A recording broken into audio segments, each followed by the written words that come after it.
Welcome to True House Stories. I'm Lenny Fontana coming out of New York City. And those that know, I live out in Long Island, not far from the Atlantic Ocean. And if I was able to throw a stone, and if I had Superman powers, I would say I would like my stone to go about 10,337 miles to a small island called Australia. Actually, Melbourne, Sydney area, but mostly Melbourne I'm going to talk about.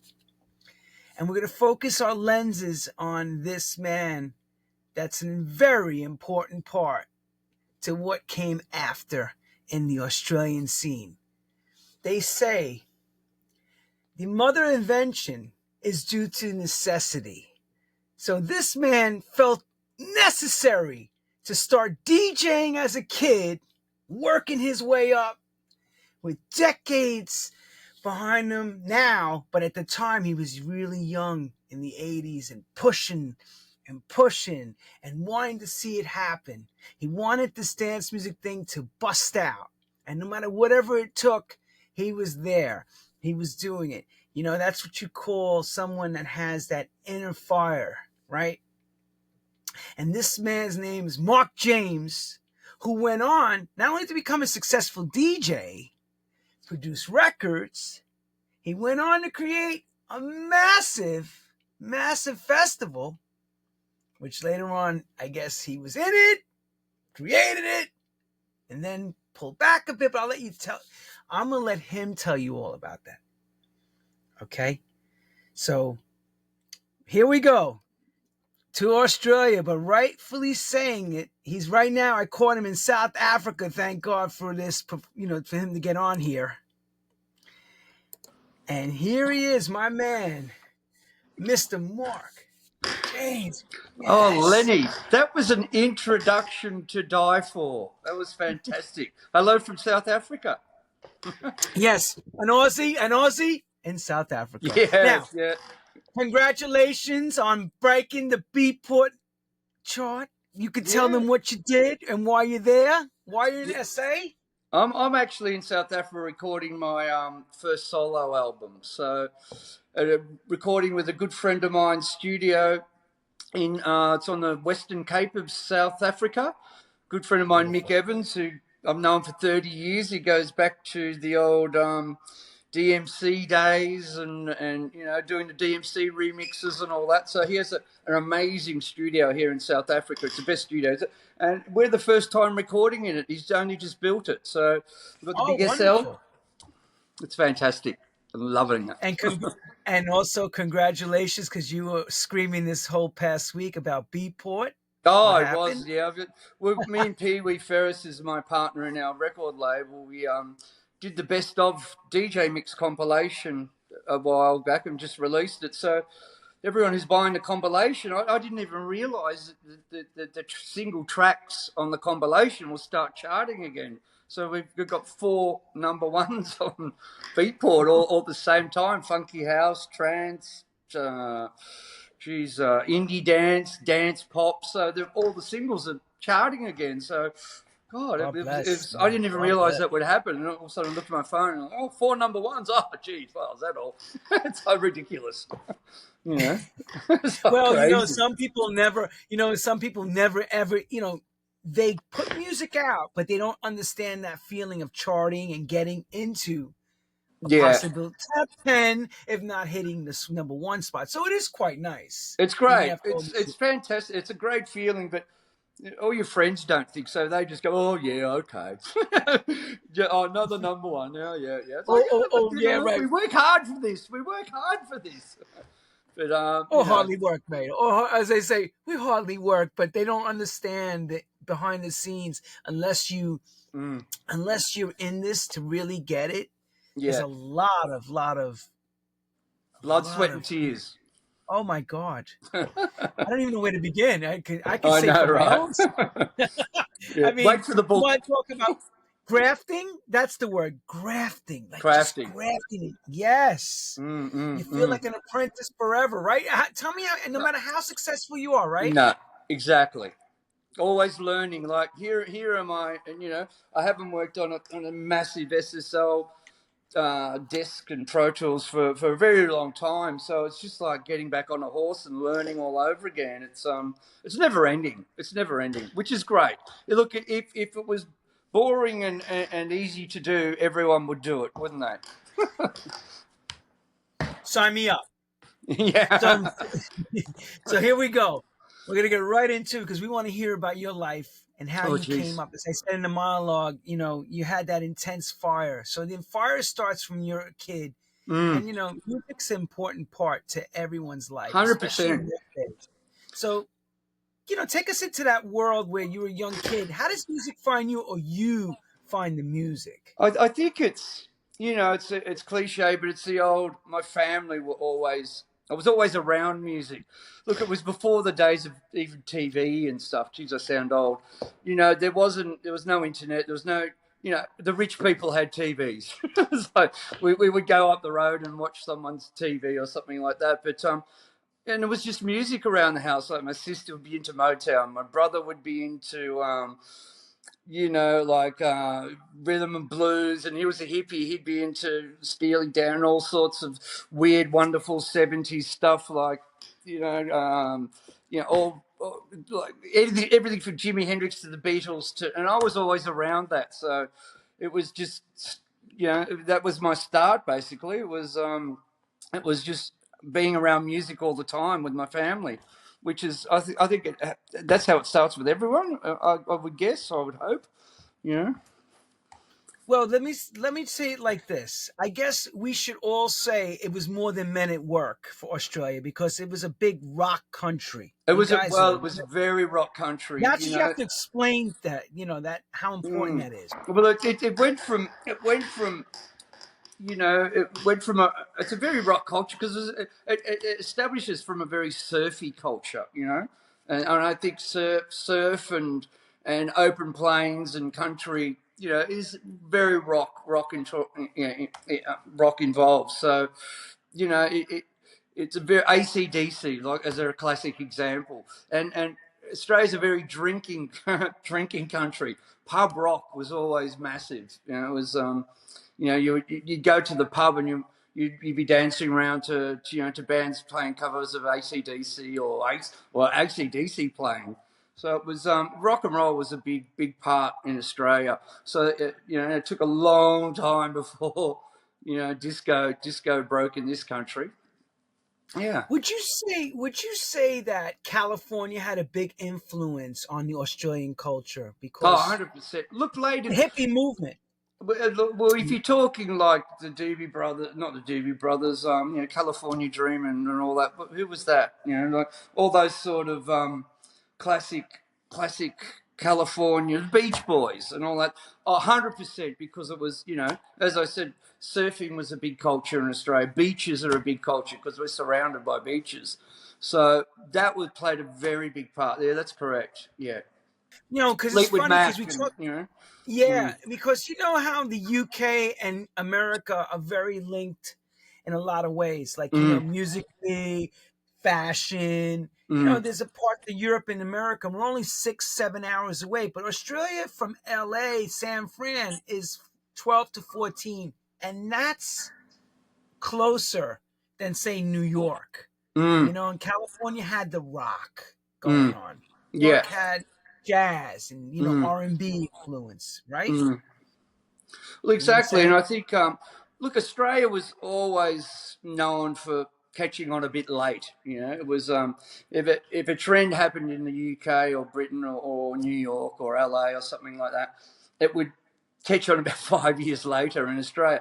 Not so much now because we have the internet now and TikTok and all that. It's just right in your face. But in those days, it had to travel the great oceans by magazine or by trends were always taken up about 5 years after.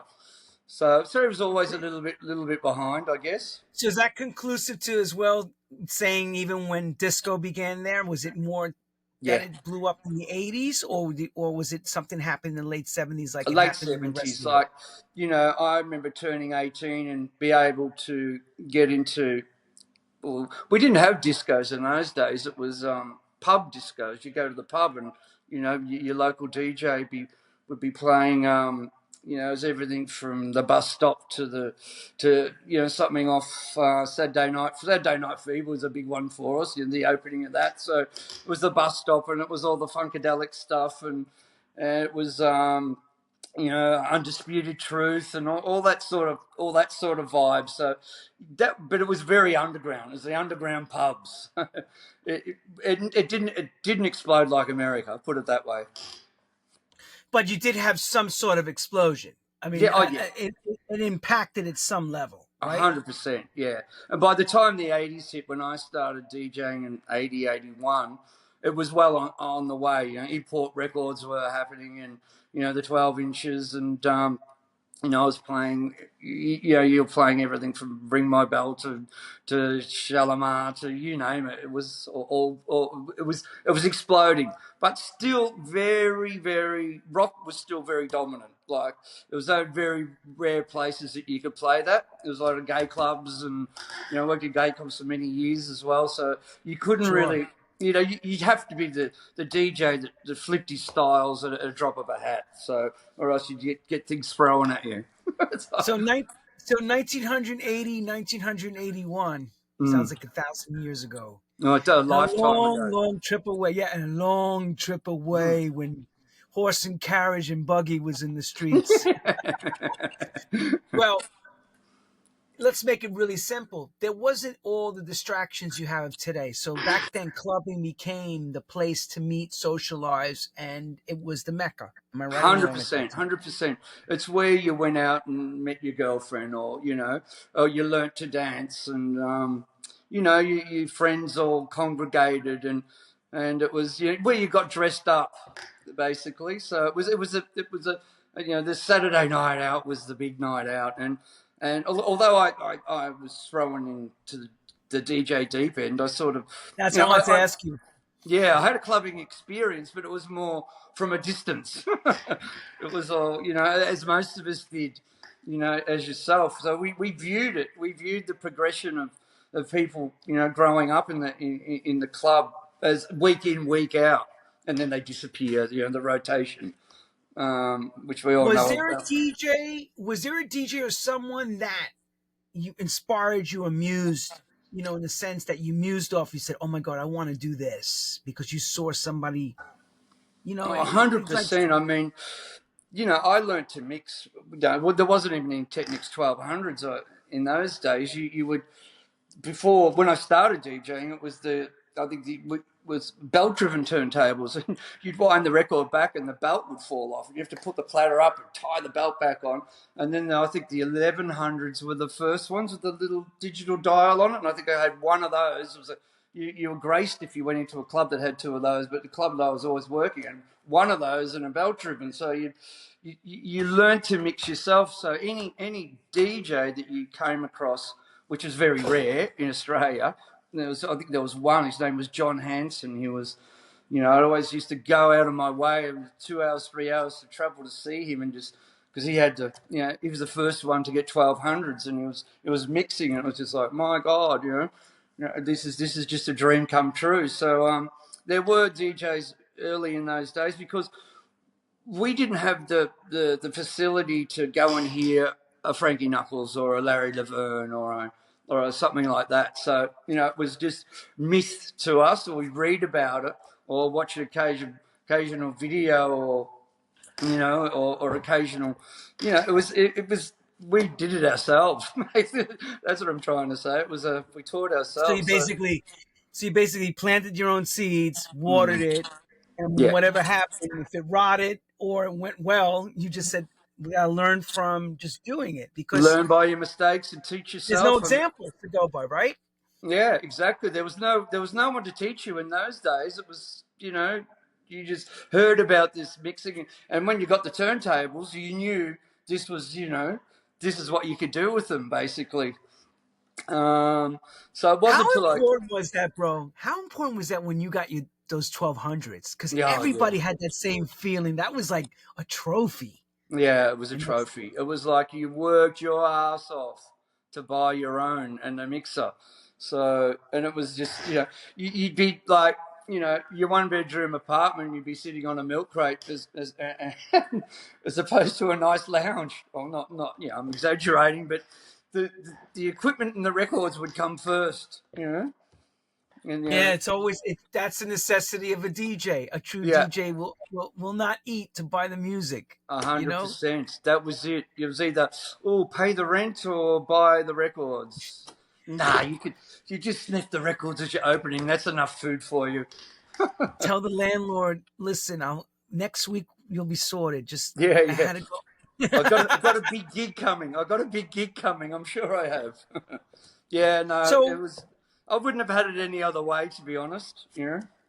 the progression of DJing, of course, you're learning your chops in the nightclub scene Mm. slowly. What makes you turn to becoming DJ promoter? Because that's a Well, big I, undertaking too. in those days, it was no one was doing it basically. So I, you know, you want to play the music you want to play at the end of the day. It's the music that forces you to become a promoter because a lot of the venues you're working in, they go, well, don't play that. It's not what we want. So you're always like struggling against management, struggling against. So basically, the promoting came about when I said, well, I just want to play what I want to play and I'll promote it and I'll promote myself and I'll do it myself and I'll put up the decor and I'll do this and I'll find a space and put the sound system in. So it was just the love of, the progression of music and wanting to play what I wanted to play. So you're forced into being a promoter. It's not something you sort of, you love it. You love as a DJ. Having to hang up decor and put plug speakers around is the last thing you wanted to do, I guess. Yeah, no, of course. I mean, look, I mean, as we said in the beginning, necessity is the creation of all inventions, and inclusive. If there's nobody doing what you're envisioning, Mm, or some others are doing it, but they're keeping it to themselves and not mm. sharing, you're kind of forced to have to take matters into your own hands. Yeah, and then once I sort of established that I could probably do that and bring people in, then it was like, right, I hear of all these famous people or not famous, or these great DJs overseas. I read about them in DJ Mag, or I look at them on the DMC records. They're remixing and doing that, and I think, well, they're fantastic. I want to bring them out to Australia and show Australia what the world is doing. Show Australia that actually this is what's happening in the rest of the world. So that's how I Well, started now, bringing out DJs, I well, guess. that's what I was going to ask. So, what was the first year that Mm. you said, "Oh, I'm going to take the plunge. I'm going to bring internationals," because that's a big thing to bring people from across the Yeah, world. it is. I mean, it was probably about 86, 87. It was Graham Park and Mike Pickering and before that, it was some hip hop acts like Velour and Double O. No one's probably ever heard of them, but it was, and then it sort of moved into like because I was judging the DMC competitions and stuff, and I think it was Run DMC, and it was all sorts basically. So yeah, about towards the late 80s or the 86, 87, 89. And then by 1991, I was hooked, it was Carl Coxes and Sashas and all that stuff we started bringing out. But yeah, as soon as I could bring them out, I brought them out. Here's the thing that I just want to understand: selling the shows to different cities. I know you had your own Mm. venue, and that early part, were you able to sell them these acts to the other cities in Australia, or you just brought them for your own thing? Yeah, so I was able to sell them, but I sort of had yeah, they always had the support of myself and the promotion, I guess, with the other promoters or the other DJs. I forced them to do it. It was like, you must do this, and I think it eventually worked out great for most of the promoters in those days. That it was a sell. Then again, you're not only a promoter; you have to be a big salesman as well. It's like you have your promoter cap on, your sales cap, and your DJ cap, and your roadie cap. So yeah, it wasn't easy. It was a lot of convincing and a lot of. I did a lot of shows myself interstate, that's where Yeah. I learnt to, you know, broaden things out. Or I would say to them, take the act. I'll take the risk. I'm sure it'll be fine. And we'll split the door or do something like that, or we'll do a door No, jig. now it's all organized now. But back then, this is like kind of like the Wild West. It was the Wild West. It was the In the Wild sense West. of how you're, I'll put myself on the line. Don't worry about it. Just do it. Yeah, Now exactly. everything is, It's like the wing and a prayer. The Wild now West. everybody's, everything is structured. Festivals are at a big level. Mm, Flights, coordination, yeah. hotels. Those days it was like, hey, do you want to come out? We may be able to get you 3 shows. You Yeah, know? stay at my place. Yeah, you know, right. And that's how a lot of friendships Look, were formed. 100%. Yeah. A lot of Like people stayed grand at my place in those days, or they would, they would know that it was a building block going on. They didn't want huge amounts of money. They just wanted to come and see Australia and the Wild West, the wild frontier. So and eventually it became the place everyone wanted to come, everyone wanted to be, I guess, because as we grew as a promotion company, it just got bigger and bigger and bigger. So it was the way of the beast, really. Did you guys travel west Oh to yeah, Europe and stuff to go and oh see yeah. what I was did going all. on? I did WMC for 10 years and Ibiza, and we did all. Travelled around to all the festivals and all that sort of stuff to make connections and talk to people. Obviously that's part of as we got bigger. In the early days, no, there wasn't any such thing as Winter Music Conference and things like that. It was, I don't think, when did they all start happening? Mid 90s. Well, Yeah, New Music Seminar was the big thing in New York, and that was through the '80s, and that yeah, was yeah, handled that yeah, was handled by Tom Silverman. And actually, 87, 88 started the Winter Music Conference, and yeah. then really became popular for the 90s, house yeah. in the '90s for the internationals to be coming over. Yeah, You then I know, religiously went there, which was, sometimes good, sometimes bad. So, no, I mean, fun wise, it was great. I remember yeah, no, I hear you. the first few years. I think I got sick the first few years every year because I drank the water. I did something wrong and ended up on the toilet for 3 days of the 5 days. So it was great. I had some great times there.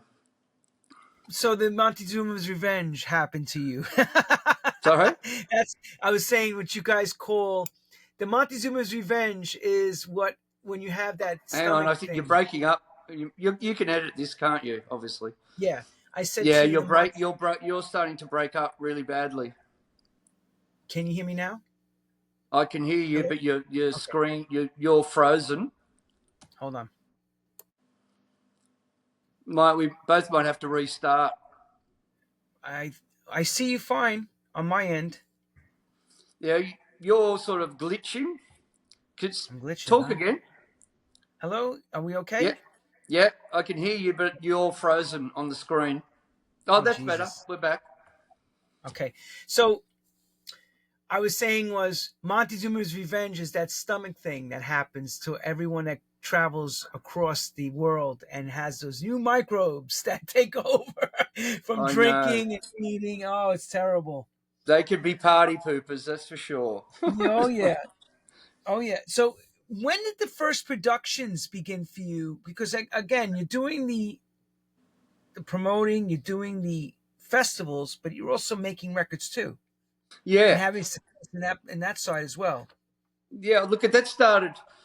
I had a band called Bass Culture with. Have you ever heard of a girl called Gina G? She had a song out called "Ooh Ah," just a little bit. "Ooh Ah," a little bit more. She won the Eurovision contest for the UK. Believe it. Oh no, no, she was the representative for the UK in Eurovision. Anyway, that was a long time girlfriend of mine for 10 years. So we started a band called Bass Culture, and that was my first introduction to production. That was 1991, I think.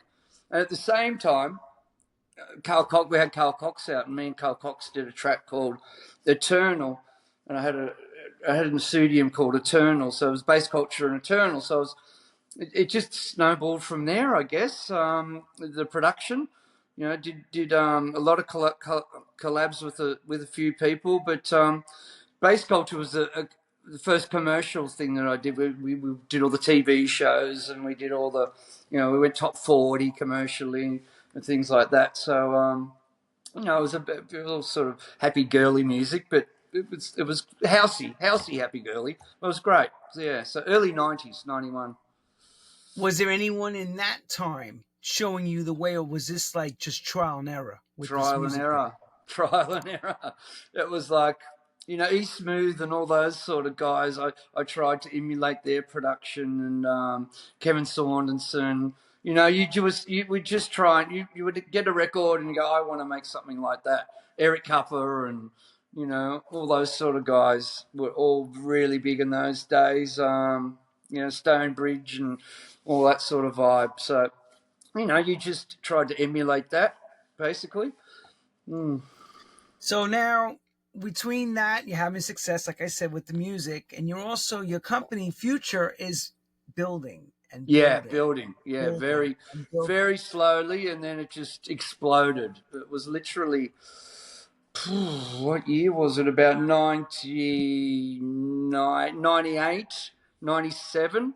It just went from doing, our 3,000 people parties, 2,000 to 5,000 to 10,000 to 20,000 to 30,000 to 50,000. It just went like, it was just this, bomb went off, basically, which I And think, how I was going to ask, and how long did that surf ride at the top of the tidal wave stay for you? it's the old story, Lenny. What goes up comes down. I think it was the time when you mentioned you before, Robert Sylvan. He had SFX, the company Hmm. SFX. He, it's a tricky one. Until it became very corporate, it went right up, and it just became that corporate. And I saw it coming. It was just like, this bubble's going to burst. It's going to get all the corporate, the Live Nations and the SFXs. They're all diving in, and when those people start coming at you, it's like, well, it can only go one way. It can either keep going up or it can just go down. And I think that's what happened around 2015. 2014. I got out of the company in 2013, but around 2013, 14, 15, it just, the bubble burst. I think the economy went down. It was, it's a lot of factors. The DJ's fees were too expensive and the ticket prices were were inflated. There's a whole lot of reasons. I mean, I wish I knew exactly the reason why the bubble burst, but and I'd write a book, but you just don't see it. You see it coming, but you don't expect it to ever come. So I Was sort it of took. tough for you? Was it tough for Sorry. you to? Was it tough for you to step away? Yeah. Well. Yeah. Well. It was. It was. Well, to be brutally honest, it probably wasn't, because at that stage I had worked and worked so hard without, and even when I went on a break, if I'd work, go a supposed holiday, it'd still be work. So you were just constantly working and working. And when we're doing the festivals, we had like 150 people on the road. It was just a massive operation. So it was a lot of work. So my bubble was about to burst as well, I would say. And there was a lot of things involved as well, as you pick up addictions along the way, and you pick up some bad habits, and it was all getting to a point, it's rock and roll. So you get to the point where your health is not the way it was, and your family situations were crumbling. So it was a big bubble. It was a big bubble burst. It was sort of In at the right retro, in time. in hindsight, 2020. So it was the right time to kind of give it a pause for you to step away for a moment. I stepped away about 2013. So just before the Live Nations, brought out hardware, SFX brought out Stereosonic, and Michael Kadinsky God bless him, who died a couple of years ago, bought out my shares of Future Entertainment, and my partners stayed in and continued on, but they folded that at about 2 years after that. They lost loads of money in the festival, and every festival was losing money. It was just it was the end. Yeah, I sort of got Okay. out the right. I got out at the right time, just before. Just Um, as they say in the mafia, as I'm just getting out, they pull me back in. What pulls you back into this craziness?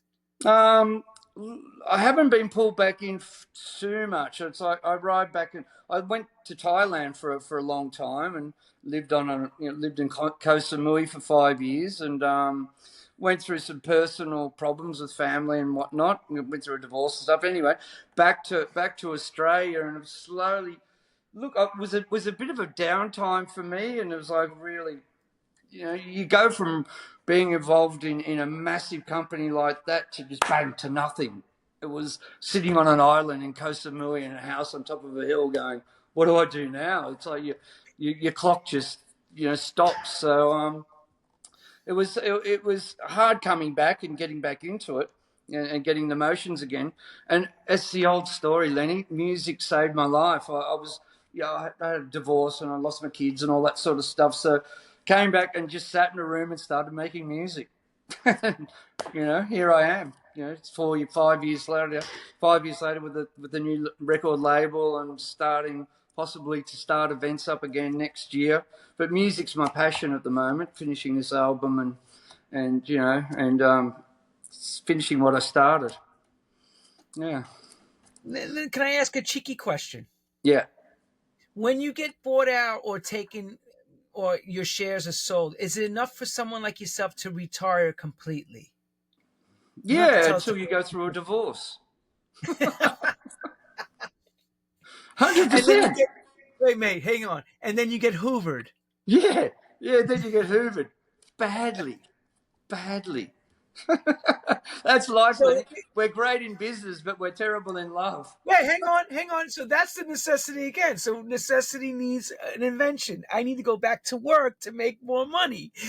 That's what it's coming back That's to. it. That's it. You've got it in a nutshell. Not because we all said, "Good on you, mate. Look at you. You're living on the best time of your life. You're like Ricardo Montalban on Fantasyana." That's what I thought. I was like, wow, he went to go live in Koh Samui. This is how I'm seeing it. And when it Mm. happened, I'm like, he ain't coming back. No, And he then all wasn't of a coming sudden, back. Yeah, out of nowhere, I hear he's back. And I'm yeah, like, I know exactly. why? Yes, Not why in a yes. bad way. Uh, Why? it was, as I said, it was just, I don't know. Look, you get drawn, as you said, you think you're out and you get drawn back in. The love of music and the love of house music and the love of what we do will always drag you back in Okay. until the day you die, and that's So it. when you left for the 5 years so you came back, was there a massive change for you in everything that happened? Yeah, there was a massive change. Yeah, obviously, I lost touch with everything and was just, as I said, sitting on a desert island, not a desert island, but Koh Samui, I not know. listening to music, which was great for my ears, not listening to music because if I did, I'd be like, I'd get the urge to get back into it. So I tried to change my whole lifestyle. It didn't really work. It didn't really work. Once you got the house music bug, you got it forever. It's like rock and roll, baby. It's like rock and roll. It's like It's rock and touring as a roll. rock star. It's Yeah, yeah. hard. It's You hard never to. really get out. All You right. never So really get out. now that we kind of have the book story, because I know you're gonna write a book eventually about all this Yeah, I when am. time. Yeah. Um, where do you see yourself now after this going? I know we're working on this album, the record label. Are you gonna think that you want to build this back up the same way again? Do you want to do this all over again? That's a question I asked myself many times, and probably I haven't had the answer yet. I think I really want to get this album. We've been working for a year on this album and finally mixing it down now. So the music is just really my priority at the moment. And it could lead to getting back into some events. doing some live show. I want to put a live show together for this album with some musos and singers and whatnot. So I might go on that little journey for a while, and I'll probably have to put on my own shows to put my own show on. So who knows? I don't know, Well, Lenny. that's really what it's called, proving a point. Yeah, oh, that's And how it all started. As I said, as a DJ in the old days, you put on your own shows so you could play your own music. So it might ever this. It might. What goes around comes around. I might have to here's put on my own the shows funny to get question people to is, come and see me perform my own music. well, that's what I was going to ask you. Is this more egotistical driven, or is this more in a sense of I have to do this to make people know what the hell's going on? It's not egotistical. I think the ego dropped a long time ago.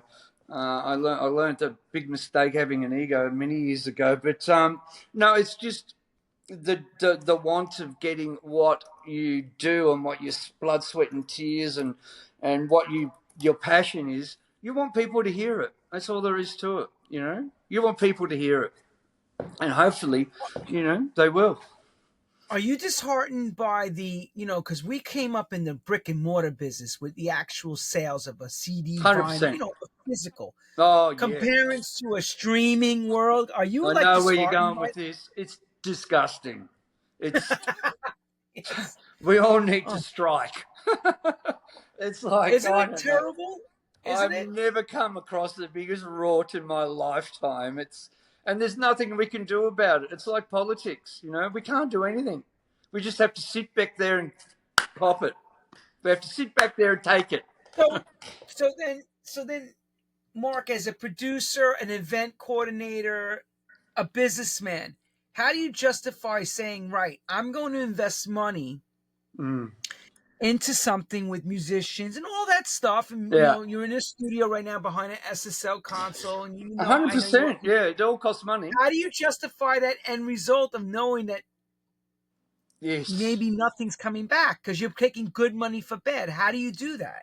Well, you do it because you have to. Because if you don't do it, no one else will, or you don't want. It, I think I've always been under the assumption if I don't give it a go, it's like who else will, or who else, or who. You're just made to do it, basically. So look, that's a tricky question, to be honest. You just do it. You don't think of the consequences and you don't think of the outcome. You worry about that when you finish it. It's like, When you were, 30 years younger, 35 years younger, yeah, money wasn't a thing that you thought about in those days. I think no, it was more about the passion. no. As long as I could eat, I was fine and buy records. It was fine. I mean, we all wanted to drive a better car, and that's from when you're a kid. You want to have a better skateboard, or you want to have a better, yo-yo. But it wasn't a strive to make money. Money just came. It just came. So, and I think this is a good point. Getting back to this, if it's good, it will come. Something will work out of this. Something will work out of pushing all these buttons. See, Hopefully. here's the thing. I'm not trying to desensitize you and say, oh, you should, be the Debbie Downer. But I Mm. want people to understand that watch this show that there's a driven passion not just to make money, but also to succeed. And that's a big thing, because with succession comes other great things. No, 100%. Um, yeah, 100%. And it's with hard work. It's exactly what I just said before. I think if it's good, it's going to shine through. So you just got to try and do your best, and hopefully other people like it. And there is, this album I'm doing, it's not a house music album. It's not. It's just something completely different. People are going to be shocked at what I've done, or it's not. It's not what I've been writing of recent. It's verging on pop. So. We're looking at sync and stuff like that. Sync to people is, you get your track in movies and ads and all that, because that's where you start. These days, you have to look to make some money. I think, sync. You forget your 0.6 Spotify. You want to be in like someone was sitting in the studio the other day and said, "Oh, that song." That I could see that in a blockbuster movie. That's what you want. That's To the be, important part, is getting over that bridge, yeah, getting it from where you're sitting and yeah. seeing it as part of the opening music to a Tom Cruise film. This is it. You just, you just don't jump in the studio and there's a whole structure you have to think about before you actually do it. Who's going to like my music? Who's going to buy it? Where can it be placed in this day and age? Where can it go? I know I'm not going to make money out of Spotify. I know I'm not going to make money out of this. I know I can make some money out of this. You just got to try and keep everything happy, including yourself. So if you can do that, I think you've got a hit. And this And fingers if crossed. yes, and also I'm going to ask you to put on your promoter DJ cap to Mm, someone that's starting to become a young promoter that's got a mm. dream, the same dream you had. If you can go back in the time machine, what would you tell that younger person yourself if they were standing in front of you what to do now if Mm. they had to do this? I would tell them to just, it's a tricky one. I don't want to be cliche and say that, you know, follow your passion and your love and everything will come through. It's a lot more involved these days. It's with I think with the with TikTok and all that, it can just drag you down. Instagram, you can just be torn apart even before you start. I think go slow and just be honest, and follow your passion, but just keep your head down and don't talk too much. It's just follow your passion, I guess. On that note, everyone, follow your passion. And if that means you got to go through everything in your pocket, follow your passion. Yeah, yeah, and keep your head down. Just don't stick your neck up. Well, yeah, but the problem is with trying to keep your head down is every time you're on your iPhone or your Samsung, social media is popping something else. You're like, you feel like you constantly have to compete with this. It's You like a do. machine. And then if you try and compete, they'll cut you down. It's like, there's a no win. So you just stay under the radar. That's the one. All Just right, stay keep under under the the radar. radar and get better and better and hone your craft. Don't listen to anybody. Listen to yourself. And that's it. Go with your gut feeling, and Go with that's your what gut Sean. feeling. Yeah. And this Yeah. man has proven that his gut intention from day one was his solution to the win. Even though what makes a great man is this, it's not how high you're at the peak, it's how you survive in the valley. Exactly. Lenny, you're a poet and you don't even know He's a it. survival of the valley. And It now he's is. working his way back up the peak now. So let's see if we Exactly. can. We're going to Life is not watch him all close. ups. And I'm so glad he came on True House Stories to share this because he doesn't realize this, but he's a very, very integral part to the Thank you. dance music. Yes, I've said this to you many times. You're an integral part to the dance music industry, even though people may not focus because you're not in the limelight like, say, Carl Cox every week Yeah. but you know, I think you're a I've always builder. stayed in the shadows. This You're a is what. builder. Mm, mm. Yeah, you're a builder. And A when you're a molder. builder, Yeah. 100%. you're molding, you're building, you're like a mason. You're the guy that's making that foundation for everybody to stand on, Well, by your exactly. qualities. I probably could have, in the old days, I could have promoted myself like I promoted Carl Cox's and the Arm Van Burens, but it was my job to put everyone else on a pedestal. So I never put myself first, in that situation, which is another thing is good advice. You don't throw yourself, no one's better than anyone else. You don't deserve anything better than anyone else, but I always thought it was my job to just, if someone had talent, I would throw them in the deep end, with their talent. Awesome. Thanks again, Brother Mark. Thanks, And Lenny. we're going to give you a huge congratulations on the journey on this album. Yeah, you're It gonna love it. sounds to me a mix of indie and pop. It sounds like a mix of It is everything. indie pop, soul, Motown, groove. There's some Woo! groove beats. It's just a It's a mishmash. It's. I think I'm going to call it past, present, and future. So it's everything. Let's everybody watch out for this album coming soon, and also keeping your eyes on Mark James because Lord knows he may come out with a new future event. Yeah, you never know. You never know. It's on the cards. Another edition of True House Stories. Thanks, Mark. Get back in that studio, which you're in right now, and pump those hits out. And to all of you, catch us each and every time with amazing guests right here on True House Stories. I'm Lenny Fontana, and see you soon.